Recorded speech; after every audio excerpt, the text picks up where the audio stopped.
Hello and welcome to State of Play on Mint Press News. I am your host, Greg Stoker, and this is a bi-weekly editorial geopolitical news show. So everybody who watches this is probably very media literate and has been tracking the 48-hour and continually developing story of explosive devices, electronic devices turning into explosive devices in Lebanon, particularly, and also ancillarily in Syria. So tonight we're joined by Mike Prysner,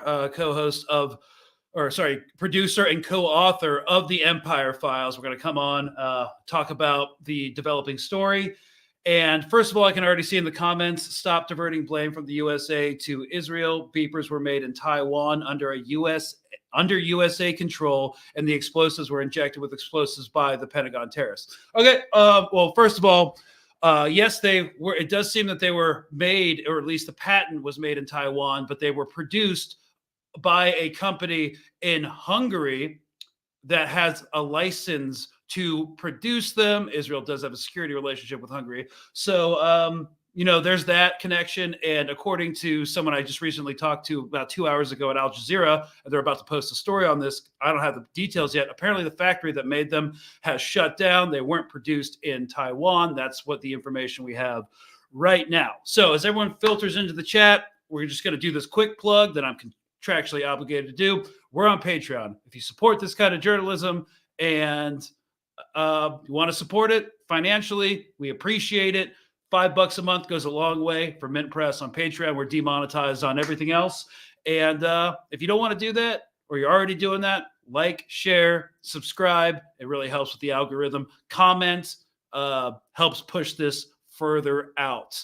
Okay, now that that's over with, let's get into it. So, detonating countless pagers, now two-way radios, amongst other electronic devices. We're still getting confirmation of their solar panels, car batteries, scattered all over a wide-ranging civilian population with no knowledge or accountability of where they would detonate fits any Western definition of terrorism.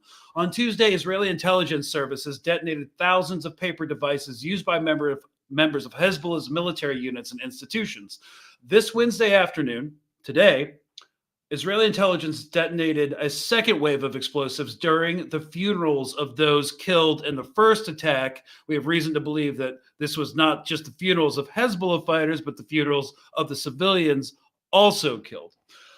So there's that. It's clear that Israel's goal in the following attacks was, the second wave attacks, was to increase paranoia and fear in Hezbollah's ranks in an attempt to pressure the group's leadership to change its policy regarding the conflict with Israel.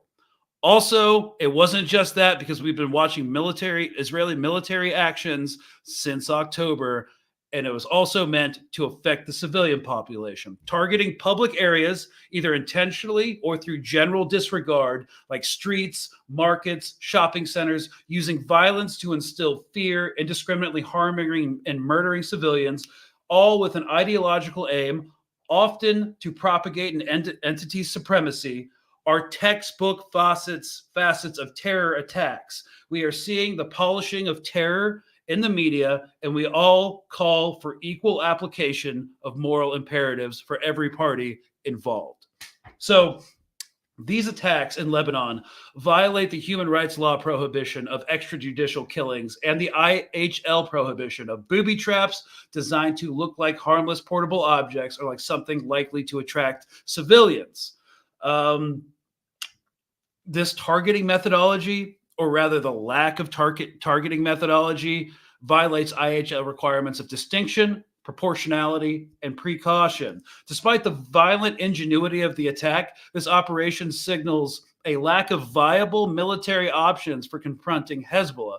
Netanyahu is trapped between the impossible task of defeating Hezbollah and returning displaced settlers to their homes, and his far-right support base, which is demanding open war.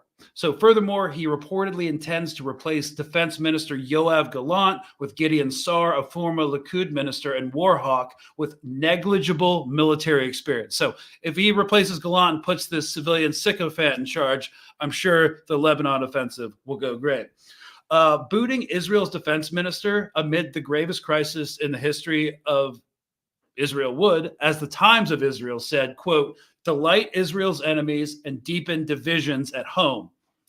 After the latest round of detonations on Wednesday, Defense Minister Yoav Gallant, during a visit to Northern Air Force Base, said, quote, the center of gravity is moving from Gaza to the north through the diversion of resources and forces. We're opening up a new phase of the war.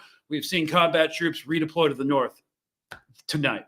So, with this James Bond villain-esque attack on Lebanon, Netanyahu, the political survivalist, has bought himself time and breathing room. The far right is satisfied for the moment, being awestruck by the cunning of the Mossad. Displaced Israelis are hopeful for a significant follow-up operation to restore security in the north.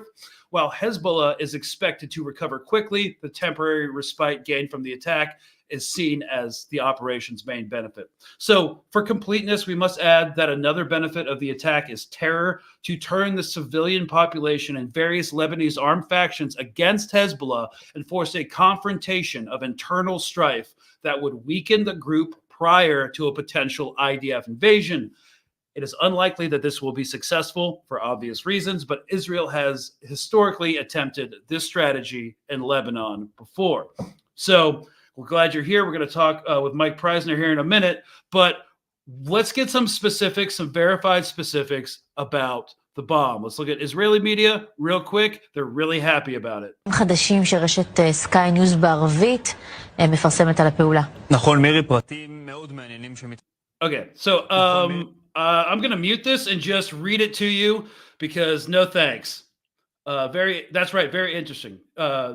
Details are being published in the last few minutes. First of all, the Mossad is the one that is managing the operation and is the one standing behind it. According to the report, the Mossad has inserted explosive materials into the batteries of those communication devices and exploded them by increasing the temperature of the batteries. We'll explain in a moment how it works, but the insertion of this material was made even before those devices reached the hands of Hezbollah activists, meaning in the last few months, Hezbollah activists have been wandering around Lebanon with real Israeli weapons in their hands.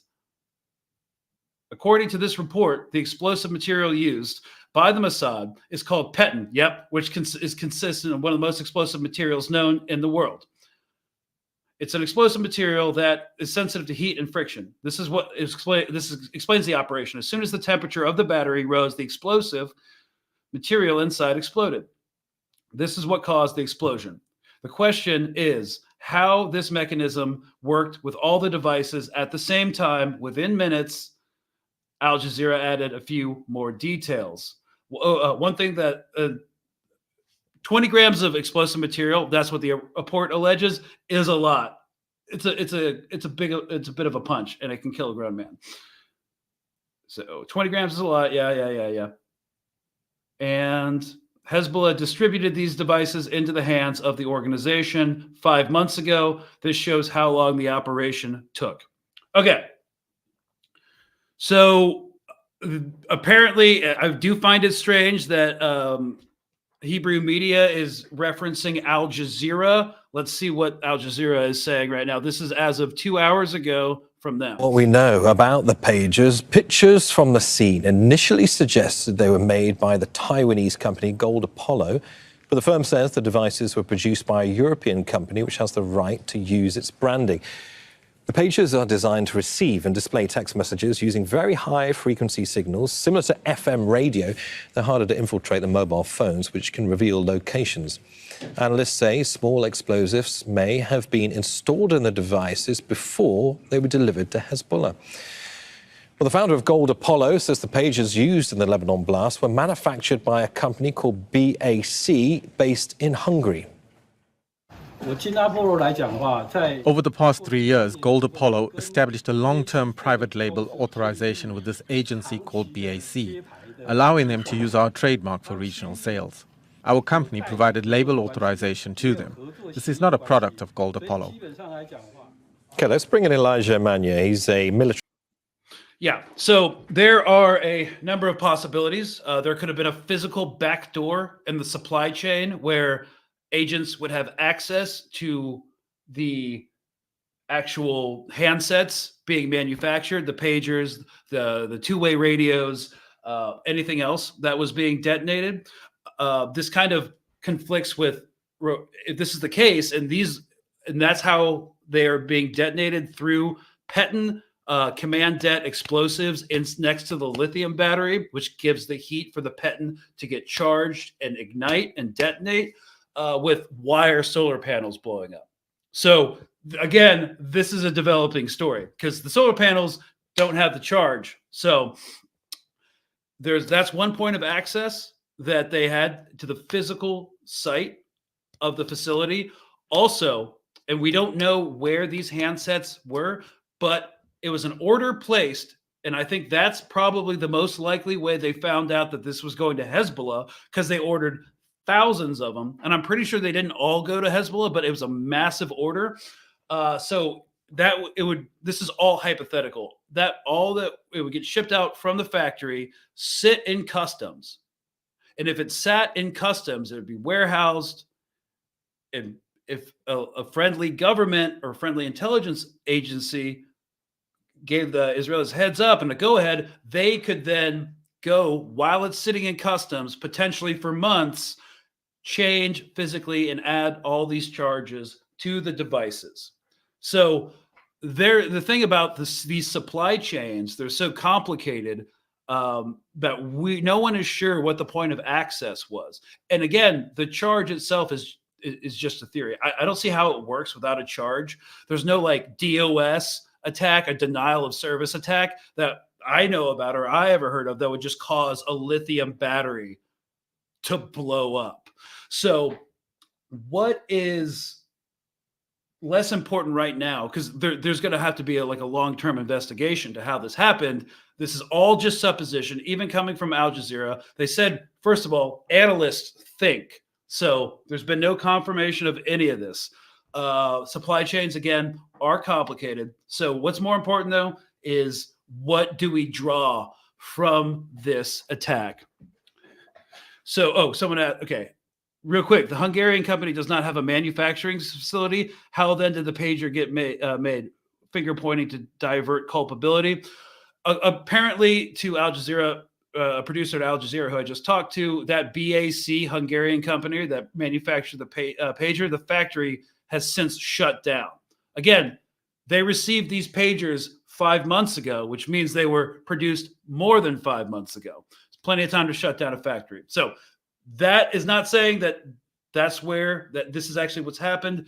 This is just what we're hearing on the ground right now. So again, what I think is more important is what we draw from this. To that end, we're joined by Mike Prysner, and we're just going to play the interview. He had to pre-record, so we'll circle back at the end of this interview for the live Q&A. All right, cheers, y'all. All right, tonight on State of Play, we are joined by Mike Prysner, veteran anti-war activist and producer and co-author of The Empire Files. Thank you so much for coming on. Thanks for having me, Greg.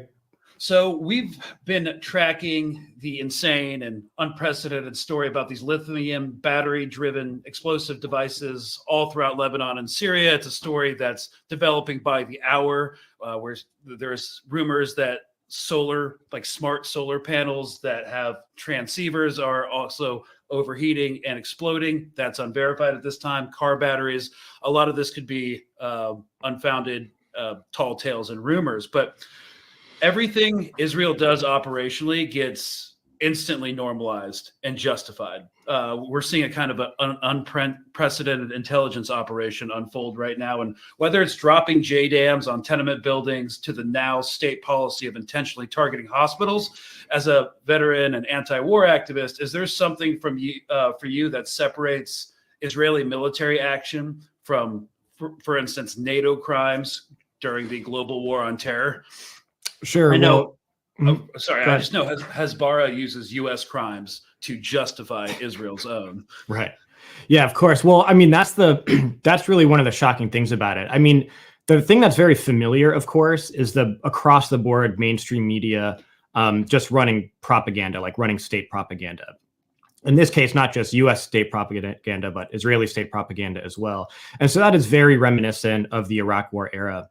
But even when you had a really kind of blanket acceptance and peddling of all the myths and the lies about why we were invading Iraq, at the Afghanistan war, and all of that, you did have like a lot of these breakthrough moments when something was so heinous and scandalous that it would receive a lot of media scrutiny.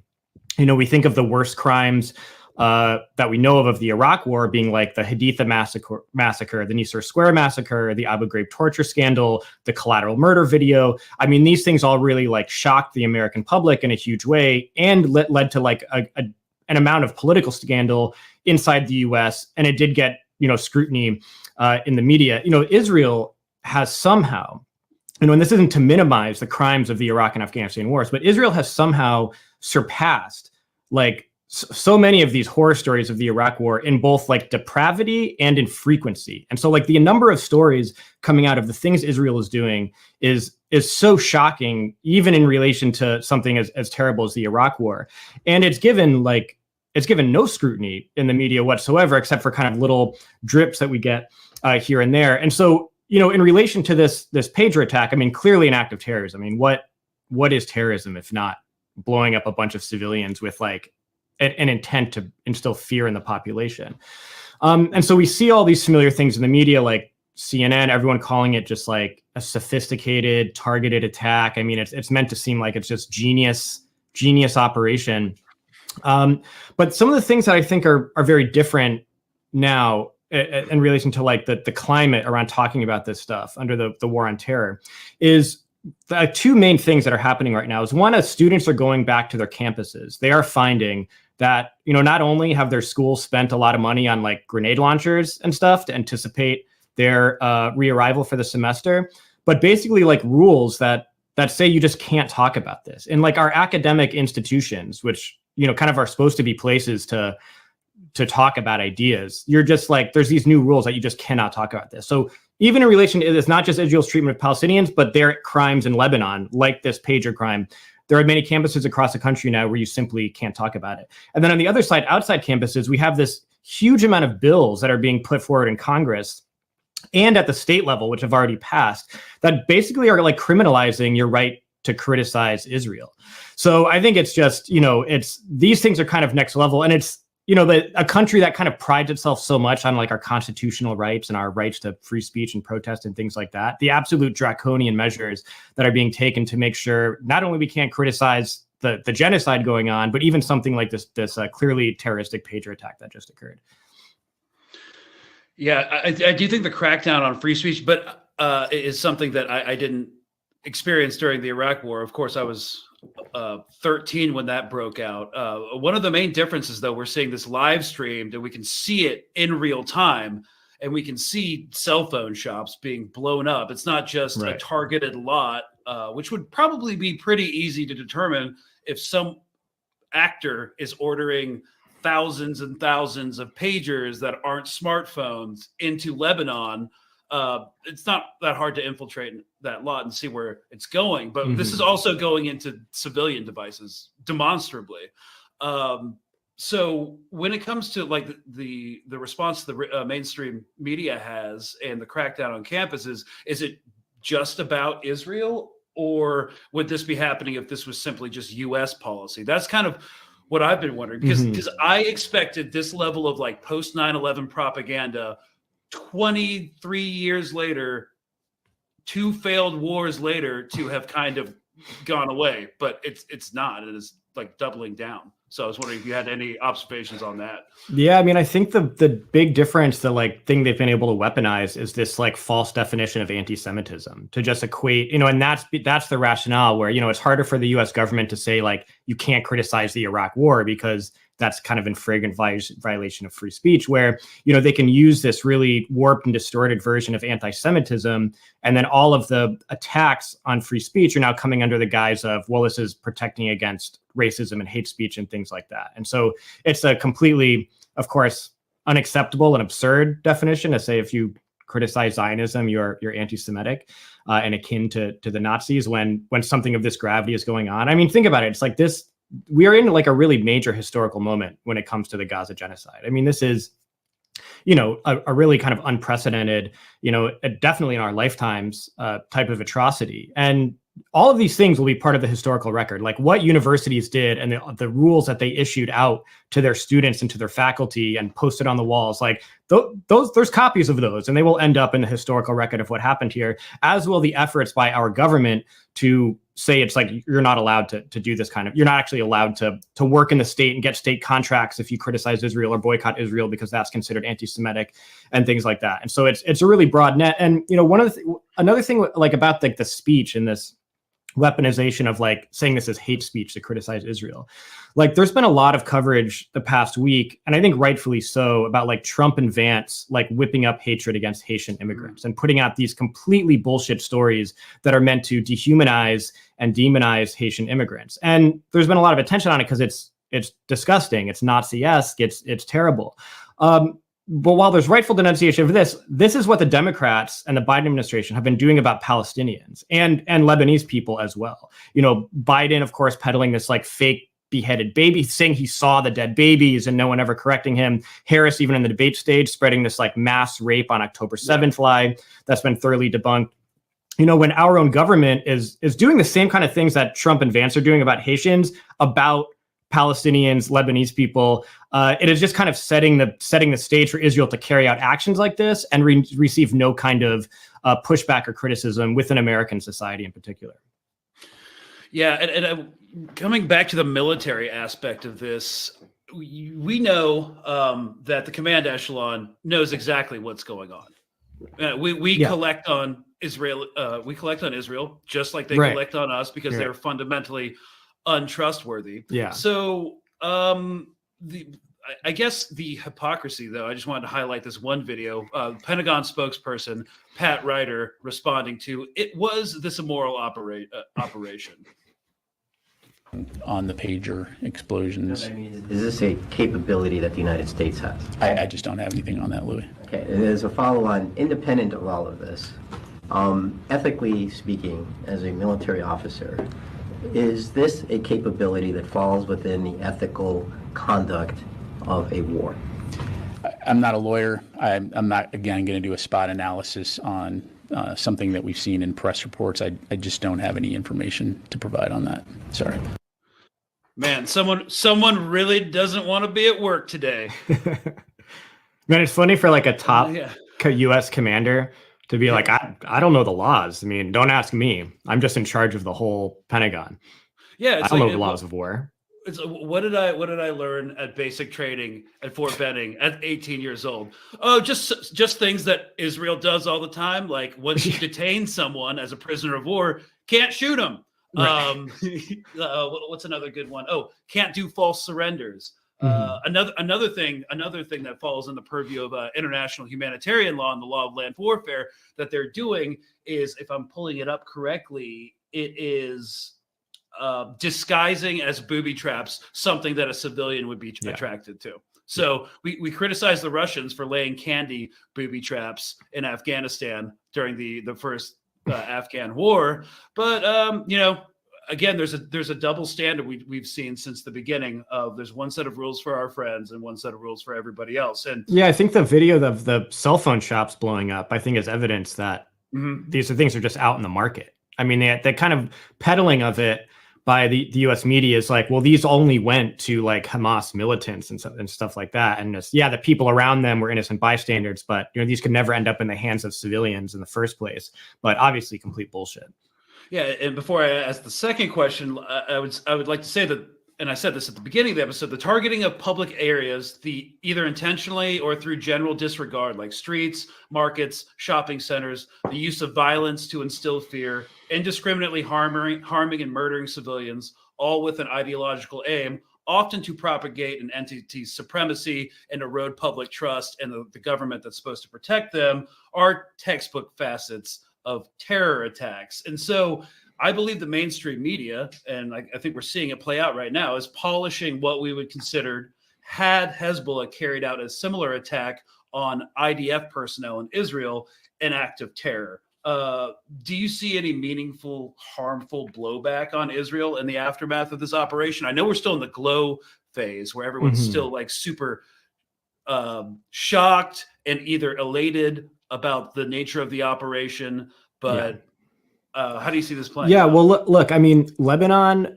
Hezbollah has been carrying out what is an extremely morally justifiable military campaign against Israel. Israel's carrying out a genocide in Gaza. There's no question. They're carrying out a genocide. Countries of the world should be intervening to try to prevent them from carrying out that genocide.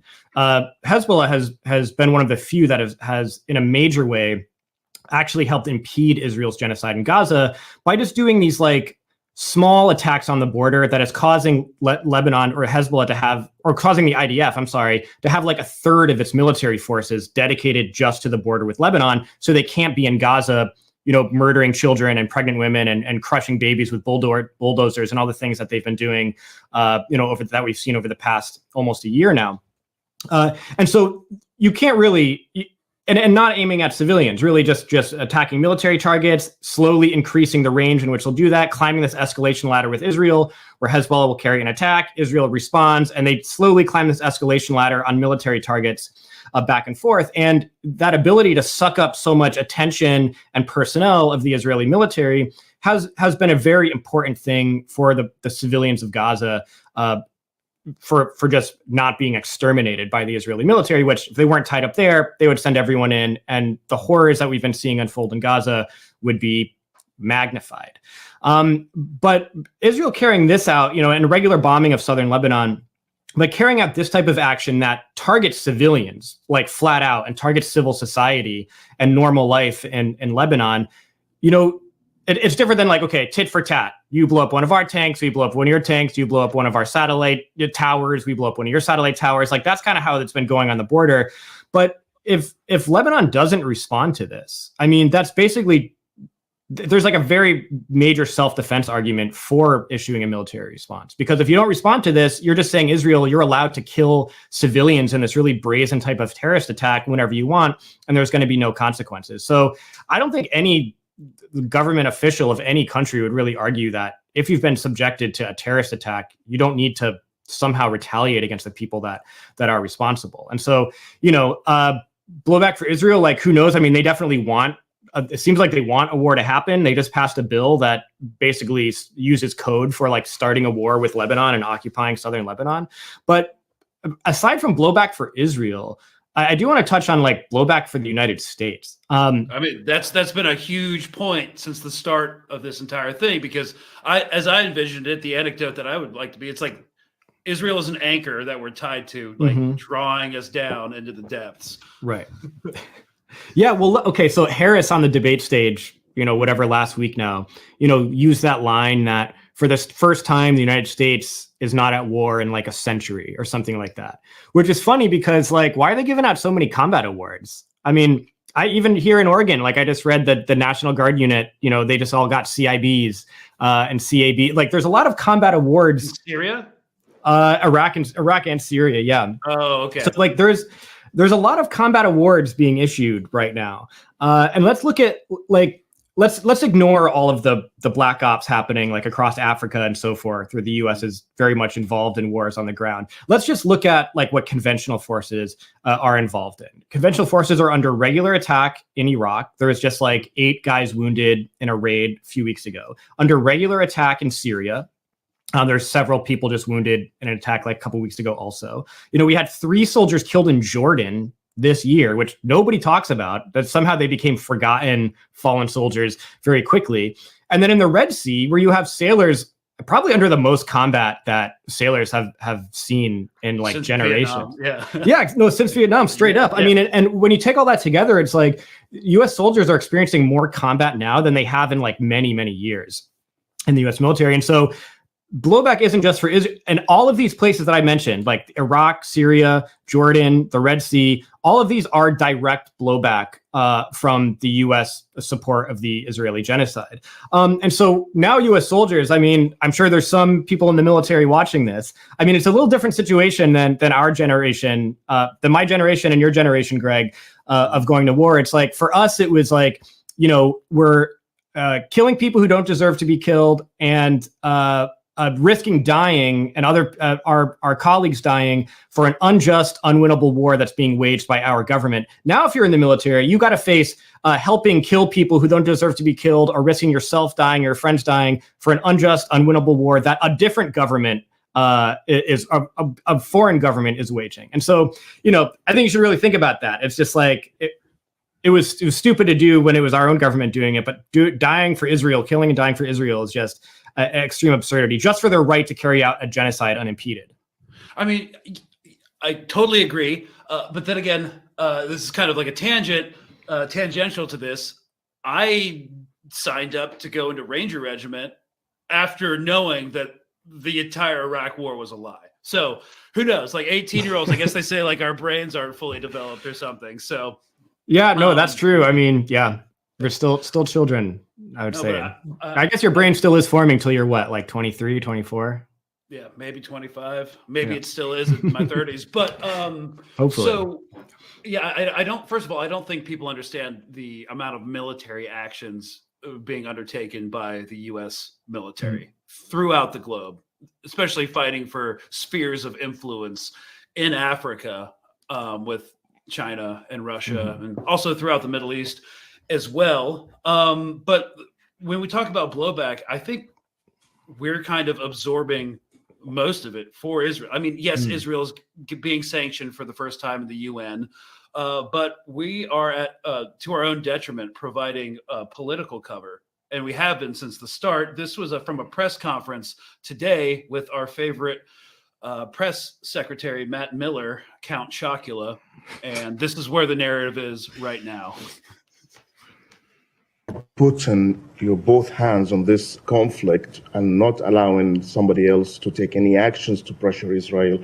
You're not allowed the UN Security Council to put any pressure.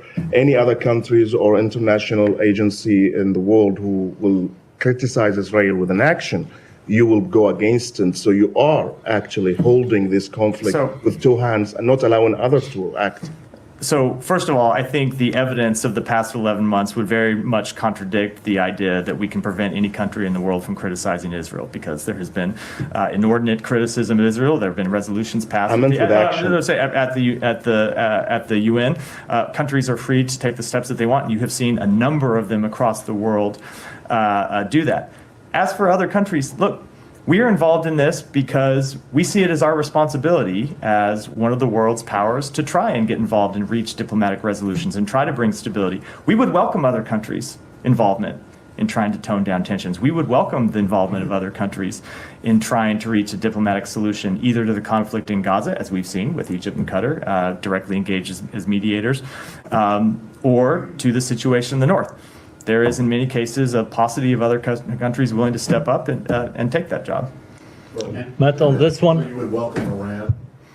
We would certainly welcome Iran stopping funding terrorist organizations that are behind these attacks and behind much of this instability. Look, if Russia, let me say China, we've been very clear on a number of times that we would welcome their positive involvement. With Russia has this burgeoning security relationship with Iran. If they were to use that influence with Iran to tell them to tone down their support for terrorism, we would absolutely welcome it. Now, I don't think that's going to happen, but we would certainly welcome taking those steps. Just to make the point, I mean, they get to play devil's advocate here. When those countries tell you that maybe you should do something by toning down your support for Israel, you say, no, that's just not going to happen. Look, right? we obviously have a different assessment of what's productive and what's not. Well, your show is the Empire Files, so I mean, that's the big underlying thing with all this.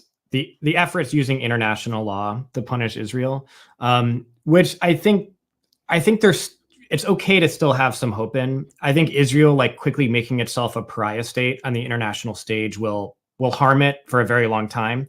Hopefully, put it out of existence ultimately. And so, even with the protection of the United States, the damage it's doing to itself is likely irreparable at this point. I think that there still is hope in some of the efforts of, in particular, Francesca Albanese, who's the UN Special Rapporteur on Palestine, who's leading a very noble effort to put forward, punishment and restrictions on Israel, really laying out an ironclad legal case on the international stage against Israel. But But yeah, I mean, the reporter there, I mean, said it perfectly. It's like countries try to do things, international bodies try to do things, and the US somehow stamps it out. And I think that's really this underlying reality of the world we live in that seems so obvious once you recognize it, but so many people don't. That, you know, the US is the world hegemon. How is it that the US can shut down the rest of the world trying to stop Israel from doing this?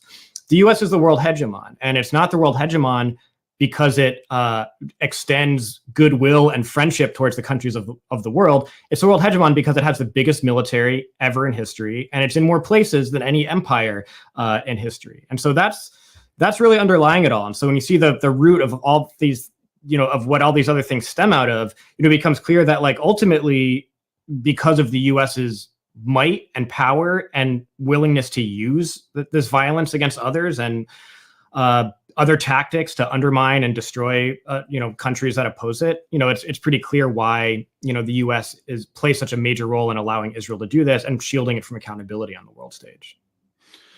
And there are dangerous precedents that come from that. We've talked about the normalization of this policy of the state policy of bombing hospitals.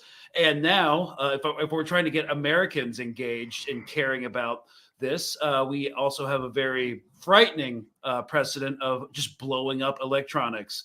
And how could that possibly go wrong? It seems like every piece of hardware, software, and spyware that is tested out in southern Lebanon and in West Bank to enforce apartheid and occupation ends up somehow being used in America. That imperial boomerang. I mean, they've been doing it since the Philippines War in the 1800s, bringing the tactics back to police black communities in the U.S. And, you know, it happens, you know, still to this day, especially all the military surplus equipment, you know, being used in Iraq and Afghanistan and then getting handed over to police departments to use them against protests here. So it's always coming full circle. So today, the UN has overwhelmingly adopted to do a resolution on the sanctions, arms embargo, and you already touched on this a little bit. They historically act with impunity, but in light of this recent military action, in case I don't want to drill down on this point too much, but I personally don't think that this operation is going to age well, especially when more details come out. Yeah. I do think people are like, if you look at the right-wing Twitter, which is basically most of Twitter, I feel like there's people heralding this operation as innovation, a progression in modern warfare, which is a good thing, I guess, if they feel really protected from it. But in terms of efficacy, what do you see happening here in southern Lebanon? You've been monitoring Israel and Israeli actions for a very long time now. It seems like not only are they trying to just sow fear and discord, not just within the ranks of Hezbollah, but within the civilian population as well, and cause an internalized strife between the civilian population and other armed factions in southern Lebanon against Hezbollah. They always try to do this. Do you think this operation, aside from being like a big information operations plant to let Hezbollah go crazy with it, actually affecting the overall strategic situation? Man, I don't know. I mean, it's just like one of those times where it's like so hard to make predictions about what could possibly be coming. I mean, even this thing that just happened is so out of left field and just kind of shocking, even though like the right wing is very excited about it as like a sophisticated attack, but it appears, we were talking about this offline, but it appears that it was kind of like a botched attack. Like they were like waiting for a strategic moment to initiate this. Like if there was a war with Lebanon, then they would use it as part of like the bigger war. But that they were like, apparently there's some reports saying that they were like getting caught. They thought they were going to get caught. Like Hezbollah had like somehow detected some of it. And it was possible that the operation was going to be exposed. So they just like in a panic, just blew them all up before it could. So it's possible that it was just like a botched operation also, and, you know, kind of showed their hand. Like, you know, it would be shocking if they're able to do something like this again, like to be able to sneak in again, all of these explosive linked devices, you know. I imagine there will be a lot more security around things like this going forward. But yeah, I mean, where it's going, it's like, it's such a weird situation because like, it seems like Israel really like wants to start a war with Lebanon, right? While and almost like politically like needs it to happen, while at the same time like probably wouldn't do well in a big war with Lebanon, and would really be counting on the United States to really bail them out, like not just with weapons but kind of escalating their support in some way. So like it's like none of it makes any sense, but I think that's kind of par for the course when it comes to looking at a lot of like US and Israeli policy. It's just kind of pure belligerence without a lot of logic to back it up. Yeah, that, and I do think they go. I feel this is just kind of a supposition that they go from like massive like media coup to massive media coup to buy themselves time for a flaggy war. And my favorite example of this is the Nusayrat massacre during the hostage rescue operation that happened a couple months ago. And after that happened, they went in, rescued 4 hostages, retrieved 4 hostages, potentially killed up to 3 more. I've heard rumors, haven't been able to confirm, and killed hundreds of people, most of whom we know are civilians. And there was a potential that they came in through aid trucks. After that operation, the press in Israel went wild. Everybody was celebrating. And I made the prediction that, okay, now that they've done that, they will never, through military action, retrieve another hostage again. Yeah. Because that was politically damaging for Hamas, and they just couldn't allow it to happen. So they're going to go back under the tunnels, and they're going to completely overhaul their hostage SOPs, and now they're not going to get anyone back. So yes, it was a PR coup, but anybody with a lick of sense would know that if you do something like that, they're not going to be accessible ever again. Yeah. So I'm just wondering if this is something like that. Like they shot their shot, and now it's going to buy them some breathing room, because we know Netanyahu's coming to the UN on the 27th to speak and hopefully get more support potentially for an escalation in Lebanon. Yeah. And I wonder if this could be something to like stem the tide until they get your next fix of like violence. Yeah, no, I mean, that makes sense. It's wild. Well, I expect anything from them at this point. It's like, I've been so, it's crazy. Cause like the things like looking back at like, you know, cause I went to Gaza in 2009. And so like, I right after the war there. And so like, I remember like just how shocked I was, like both visiting hospitals of like injured people and children and things like that. And then kind of seeing the impacts of the blockade and the war. And the things that used to shock me then are just like, I'd be happy to see them now in terms of like the violence now and the depravity now is just such an extreme level. Like I never could have imagined back then that it would get to the point it is now. And so like the things that I thought were the most horrible things ever, you know, back then just completely pale in comparison to the kind of things that Israel is doing now, like tactically, like SOP wise. I mean, not just like random soldiers like doing something fucked up, but like strategic, like just basically what they have become as like a military state that's carrying out an extermination of a people. It's just so open and flagrant and just beyond anything I think we've ever seen before. I mean, there was one of the anti-Zionist rabbis who was on that Gaza trip with me actually, but you know, recently said in the media that like the images that we see from Gaza, you know, we haven't seen things like that. The only things we've seen like that are like images from the Holocaust. It's like that is our only frame of reference for horrors like we're seeing today for most people. And so I'm constantly shocked by how low Israel's willing to go. And, you know, I think one of the big dangers for like where it could go with like a country like Lebanon and stuff is like, you know, Israel was like really losing public opinion a lot over the past couple of years. I think like 2021 with like Sheikh Jarrah was like a huge breakthrough moment for solidarity with Palestine, and like Israel, like the arrest of Ahad Tamimi before that. Like there's these moments where all of a sudden Israel's hold on the American media and the American public, which is like essential for its existence, was really starting to crumble.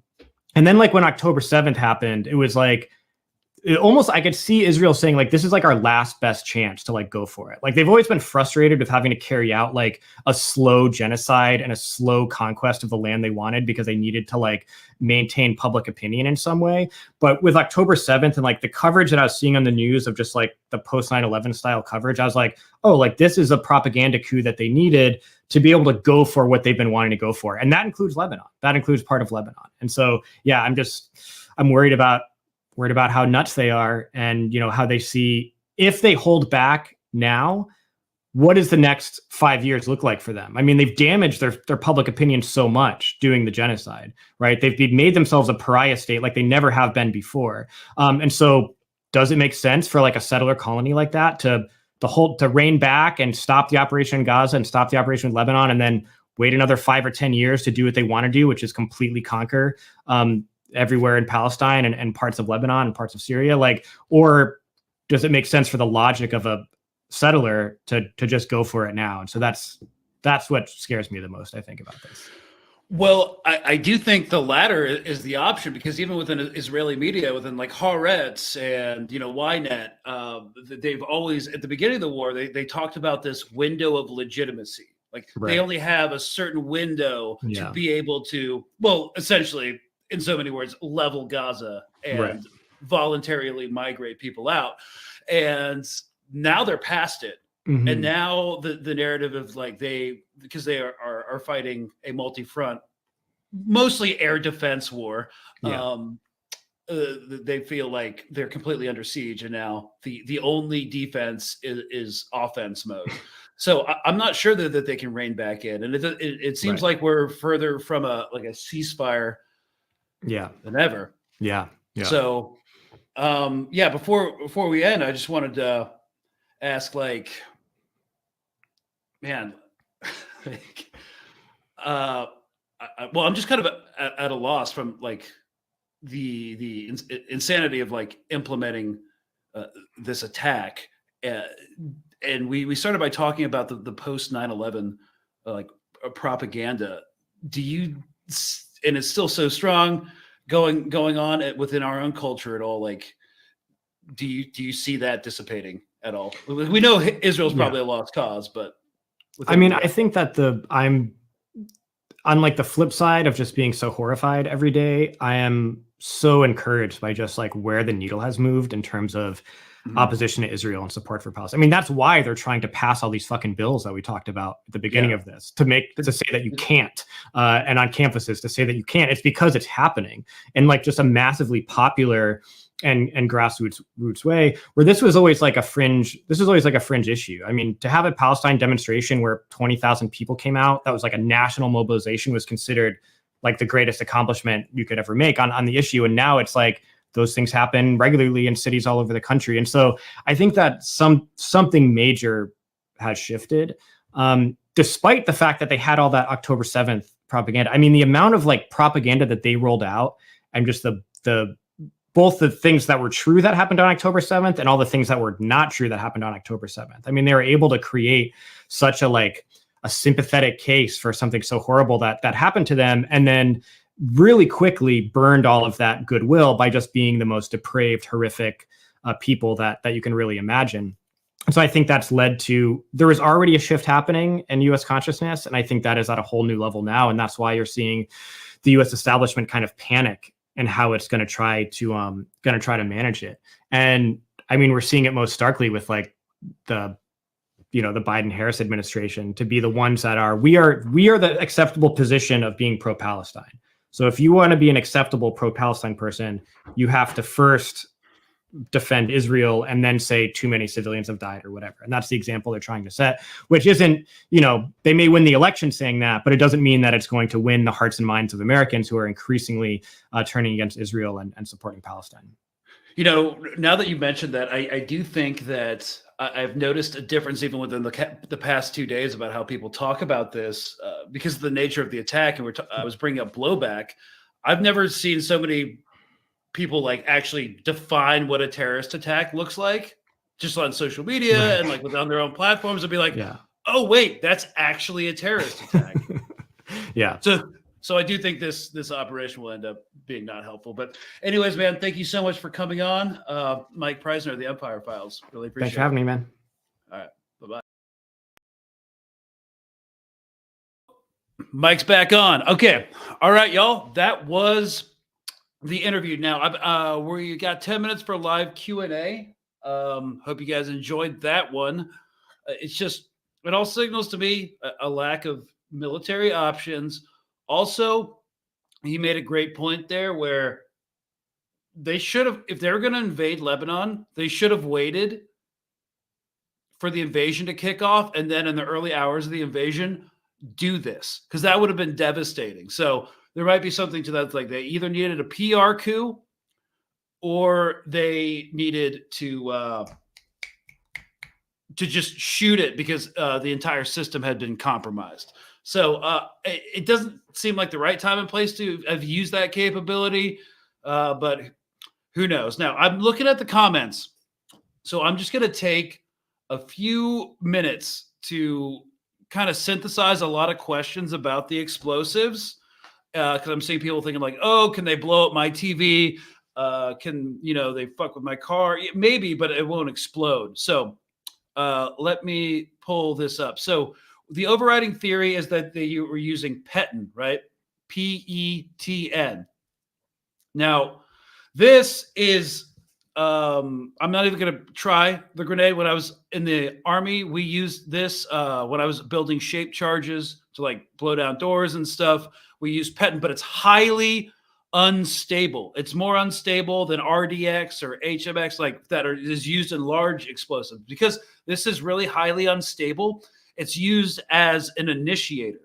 So you know how like when you're building a fire, you start with the heat source and then you light some small sticks on fire and that lights the big ones? Well, this is a small stick. Okay, it's easier to light on fire because it's more chemically unstable. So you use it as basically as a detonator, a primer.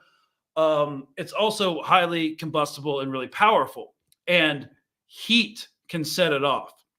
There's other explosives that you actually need an electrical charge to set off, like a lot of IEDs that were being used in Iraq and Afghanistan during the time needed like an electrical charge to be set off because the explosives weren't as unstable or they're harder to initiate. So basically, if you're going to remote det, which is there's different types of detonation. There's self-detonation when you like hit a tripwire or step on a pressure plate, something to activate the bomb or the grenade or the IED. And then there's command detonation. And a command detonation, it's not I've been out so long. It's victim-operated initiation system. So the victim trips the wire, steps on the pressure plate, moves past the motion sensor, and that activates the bomb. Then there's command detonation. Command detonation is where you have a physical trigger ignition switch that activates a charge that sends the charge down the wire, the electrical charge down the wire to activate the explosive. And then there's remote detonation. This is what happened, essentially. So remote detonation is, if you're using an improvised explosive device, it's not going to be as fancy as what Israel has done. So basically, you have a cell phone, and you probably, depending on how you build out the IED, there's another cell phone in the IED, just a cheap one, just a throwaway Nokia. And that has a cell phone number. It turns on, and the cell phone turning on because it's being called. I'm not actually breaking down the details perfectly because I don't want to get in trouble with the man, but you call that phone number, it sets off an electrical charge, and that's how the IED blows up. Now, this is different. This is more like they sent a signal to the phone, and that heated the battery up to a point that it set off the PETN, which not only exploded the lithium battery, but it also was a shaped charge in itself. There's potentially ball bearings around it, so like little beads of metal that like went in people's eyes, penetrated the skull, killed them. We don't know, but that's the theory that's going around. And yeah, so how did they initiate it? Well, either they called a certain number. It said it took it 4 seconds for them to like start ringing. So people brought it up to their faces, to their heads. I don't know the technology around this, but one theory was that it was a DDoS attack. So if you're not familiar with that, it's a distributed denial of service attack, which is a cyber attack that attempts to make a website, server, network resource unavailable by flooding it with malicious traffic. It can make batteries and devices overheat. So that's one possibility. Or It was software within the walkie-talkies and within the phones themselves that activated a certain command that set off, that made the battery overheat or set off the peton. We don't know yet. We don't know where it was infiltrated and implemented in the supply line, and we don't know the exact specifics of how this blew up. But no, it's 2024. The government can't just make your phone and your TV blown up. This was overwhelmingly something that was manufactured to have happen. So it's 2024. We probably won't be able to make your random devices blow up until 2026. So you got like a year and a few months left of just living free, you know? All right, let's go. We got 3 more minutes. So what do we got? Everyone with a device or apps are a target. Everyone with a device with apps or batteries like electric cars, iPhones are a target. All new devices, including TVs. Okay, well, here's the thing. There's no reason to suspect that yours is yet.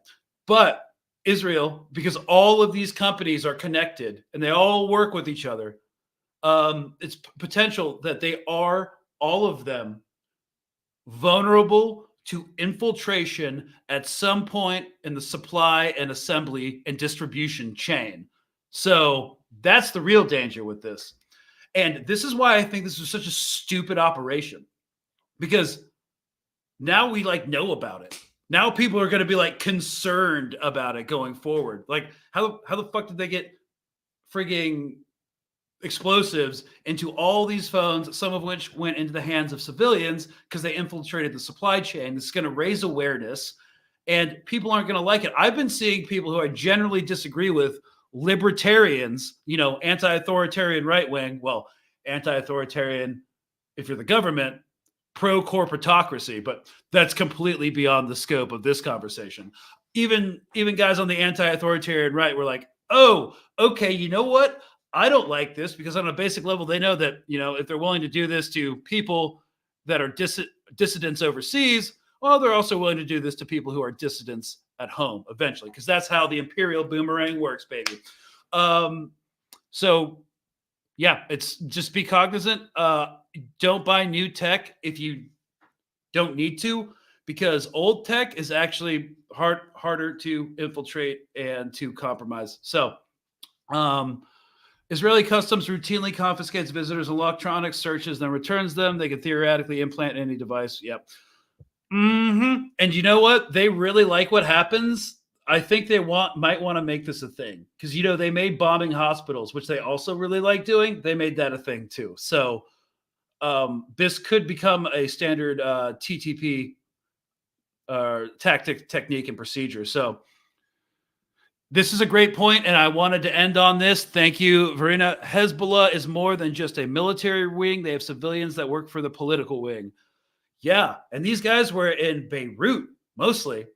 Most of the military guys are stood up, ready to repel closer to the border, stood up closer to the border, armed, ready to go as a contingency if Israel launches an operation. Now, they did kill some Hezbollah fighters, but they also killed most of these guys had civilian functions, just like Hamas, also a governmental entity, had civilian functions. So that was a great point. And yeah, just because you're Hezbollah doesn't mean you're a fighter. You could be an aid worker. You could be part of the gangs. You could be a health care worker, a health official, or a government official, or a bureaucrat. So there's that we have to keep in mind.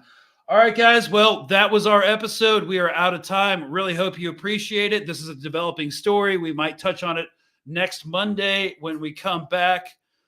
And yeah, cheers, y'all. Try to have a good weekend, and don't buy new cell phones. The Congo doesn't need you to buy new cell phones, and you don't need you to buy new cell phones. You don't need the iPhone 16. All right. Cheers, y'all. Bye-bye.